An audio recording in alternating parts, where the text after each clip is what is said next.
Bonjour tout le monde. Je suppose que la vidéo précédente vous a aidé un petit peu à mieux comprendre votre puzzle et à mettre tout doucement des petites pièces pour pouvoir voilà, le compléter. Alors moi aujourd'hui je vais vous parler de quoi? Je vais vous parler de mes cartes à messages. Vous avez peut-être vu sur mon site internet le lancement de mes cartes à messages. J'ai envie de te dire.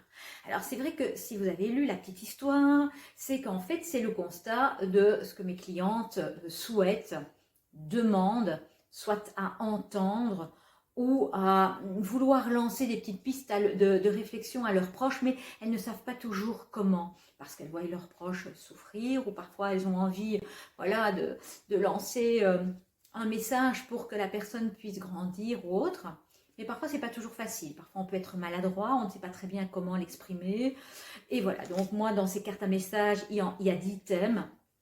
Et ce sont des petites pistes de réflexion. Mais aussi, ces mots. Pourquoi je les ai mis voilà, un petit peu en place? Dans mon histoire, les mots m'ont détruite. Et c'est vrai que ces mots ont été tellement durs parfois et tellement blessants que ça a été très difficile pour moi hein, de pouvoir voilà, me reconstruire par rapport à ces mots. Et ma maman, quand elle était encore vivante, et suite à mon mal-être, ma maman me glissait toujours, soit dans mon sac, ou sur ma tête d'oreiller, ou partout dans la voiture. Elle me glissait des petites phrases philosophiques qui, au début, je ne les comprenais pas toujours. Donc voilà, parce que je ne voulais peut-être pas vraiment les lire, parce que ça reflétait aussi peut-être une certaine vérité, mais que je n'avais pas envie voilà, de les imprégner. Puis à un moment donné, ben voilà, ces mots, ils m'ont touchée. Ils m'ont touchée parce que voilà, ça a réveillé beaucoup de souffrance, mais en même temps, c'était un message d'espoir, d'espérance et des mots de bienveillance. Donc les mots peuvent détruire, bien sûr, mais il y a aussi des mots de bienveillance qui peuvent apaiser, réconforter. Et ça a été vraiment tout au long de mon chemin, ces mots, ils sont toujours là, ils sont toujours restés là. Et d'ailleurs, vous voyez, hein, derrière, j'ai une bibliothèque que moi, j'avais jamais, je lisais pas. Donc, c'est ma maman qui m'a amené vraiment à la lecture grâce à ces petits messages philosophiques. Et d'ailleurs, vous pouvez le constater hein, sur Facebook, il y a énormément de messages très positifs et de bienveillance, comme quoi, voilà, on en a besoin, mais il y a aussi des messages, des mots qui sont très durs à lire et qui blessent. Donc, voilà, moi, je voulais vraiment vous parler de ces mots qui guérissent aussi les mots M-A-U-X. Et donc, pour ma part, ça m'a aidé vraiment à ouvrir des portes sur quoi? Sur la lecture.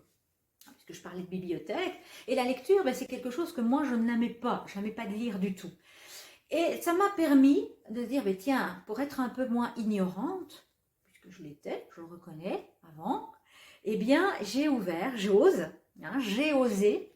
ouvrir des portes sur la lecture. Alors, au début, c'était un petit peu plus compliqué, parce qu'il y a des livres où on a très difficile d'adhérer, ou parfois c'est trop complexe, ou voilà, c'est avec un langage un petit peu plus recherché et on a plus difficile. Et donc j'ai commencé par simplement des tout petits livres. Donc, voilà, ça ouvre un petit peu l'esprit.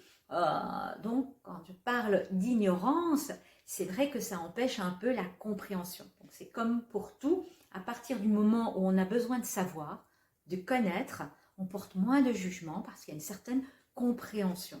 Donc c'est important d'ouvrir des portes sur la lecture, et que ce soit dans n'importe quel domaine. Hein. Vous allez voir que dans votre histoire, ça va peut-être vous aider à mieux comprendre certaines choses. Donc voilà, moi je voulais juste faire cette petite vidéo pour vous expliquer que les mots peuvent aussi guérir les mots. Donc c'est important. Donc osez aller franchir la porte des libraires, les bibliothèques, et peut-être qu'il y a des livres qui vont vous interpeller, qui vont vous toucher. C'est pour ça qu'on dit les mots, ça nous touche aussi, ça nous blesse. Mais ça peut aussi nous toucher parce que voilà, c'est de la bienveillance. Et je pense qu'à l'heure actuelle, quand on voit aussi parfois cette déferlante de messages qui peuvent être aussi destructeurs pour certaines personnes qui sont très fragiles, qui sont très sensibles, je pense que ces messages philosophiques aussi qui passent de temps en temps, c'est réconfortant et ça apaise. Donc voilà, c'est pour cela mes petites cartes à message.